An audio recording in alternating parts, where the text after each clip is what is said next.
Hi everyone, Carl here, and I finally managed to get my hands on some XPS foam. I had been looking for this for some time, but it's not something that was easily available locally till a few months ago, so I'm really glad I managed to find some. I wanted to do something with arches, because that's not something I could do easily with the materials I had available so far. So while playing around I thought of making this ruined bridge viaduct thing, which should work out great for Mordheim, Frostgrave or D&D. Turns out it's a really easy project, and the material is really fun to work with. Unfortunately, this foam is produced for construction rather than crafting, so I had to prepare it by cutting a piece and slicing off the waffle pattern on it with a knife. This is left on a regular surface, which is fine. It creates some nice bumps and layers in the final piece, which make it look even more grungy. Next, I started to lay out the openings. I used the factory edge as the bottom of the piece to make sure that the feet were flat and level.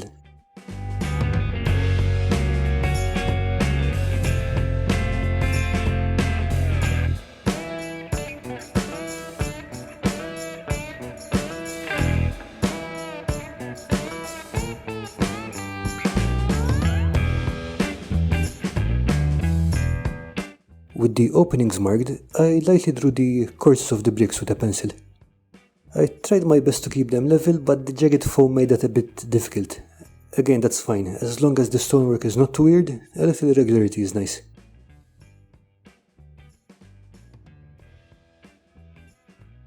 To shape the piece, I cut out as much of the openings as possible and hogged out some of the arch with my knife.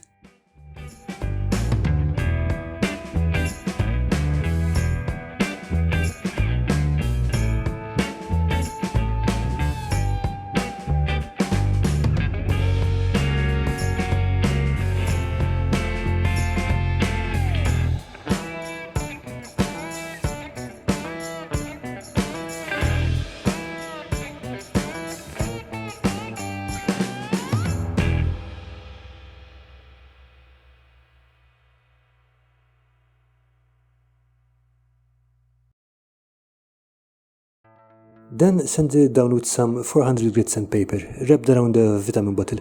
If you do this, remember to wear a mask, because this makes a lot of fine dust.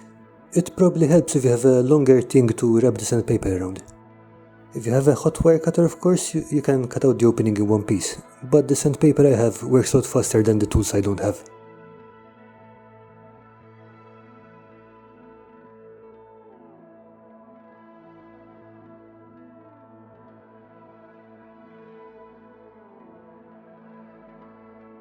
Once I had the piece shaped up, I used my knife to score the courses, being extra careful to get them to line up at the corners. In this case I used my edge, which can tend to cut a bit too deep, and might weaken some parts. People on the Tabletop Crafters Guild group on Facebook have since suggested I use the back of the blade to score. And from a couple of tests I did, it seems to be good advice, and I shall be following that in the future.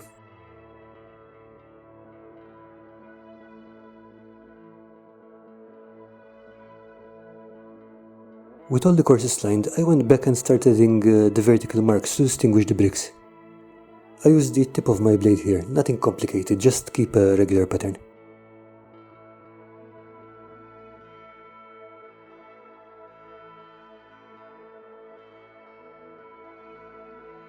When that was done, I grabbed a ball of aluminum foil and pressed it around the piece to give it some texture. The foam took the texture really well, so I didn't need to press too hard, but I was still careful to support the piece while pressing, so I didn't accidentally snap it. Next, I used a sculpting tool to open up the cuts between the bricks where I had scored them. Anything with a round point should do really. The goal here is to give some more depth and definition to the bricks.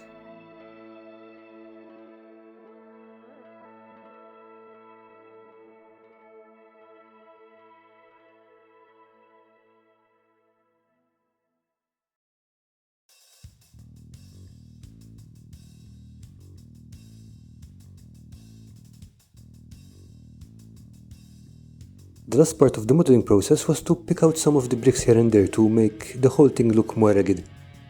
You can mostly poke them out with a pointy bit, but I did use a knife in some cases to make a cleaner break.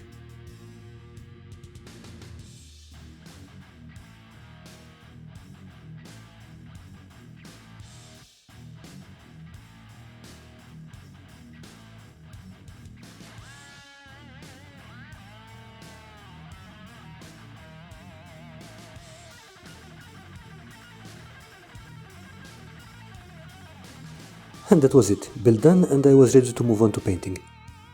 Before I started that, I did stop to play with the idea of some scaffolding to break up the height of the piece. My reasoning is that in Mordheim only one warband can even try to climb that high without skills, so it might be a bit of an unfair advantage in the game. Adding some scaffolding and stuff would make it easier for the other warbands to get to the top. However, I haven't quite decided how I want them, so I'll tackle them as a separate project. Or maybe I'll forget about it and let this cave-in dominate, the way the horned rat intended. In the meantime, if you're enjoying this video, please remember to like, subscribe, comment, share it with your friends, and do all the other YouTube stuff. I wanted to try something different with the paint job this time, and started off with a raw umber base coat instead of my usual black or dark grey. The mix I used was 2 parts raw umber acrylic, 2 parts Mod Podge, and 1 part water.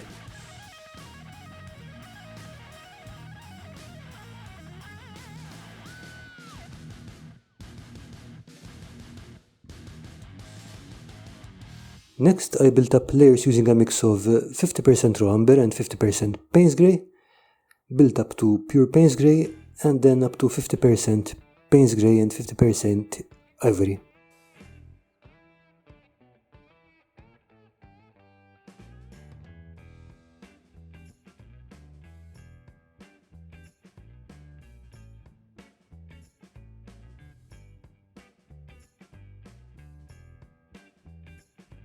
At this point I splashed black wash absolutely everywhere, and once that was dry I sponged on some browns, reds and greens. I then finished off with several more layers of dry brush, finishing up with pure ivory. I like to finish with this instead of white as it leaves a dirtier look. I was pretty happy with how the stone looked, so I carefully applied a spray varnish and moved on to dirty it up with some more textured paint. I only applied this in places I thought the dirt would get trapped, so it only adds a tiny touch of colour. Then, because I just can't leave well enough alone, I sponged on some more greens and browns. I didn't want to make it too verdant because it's not supposed to be part of a healthy ecosystem, but I think the touch of green gives it a nice abandoned feel. As a final touch, I did a few grass tufts here and there. I don't like to put these anywhere that they might be flattened by miniatures being placed on them, but this build has a lot of nooks and crannies where it makes sense for weeds to sprout.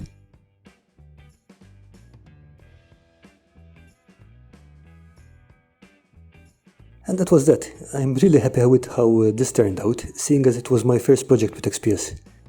Really enjoyed working with the material, and I'm sure I'll be using it more in the future. I hope you found this video useful or at least entertaining. Thank you for watching and see you around.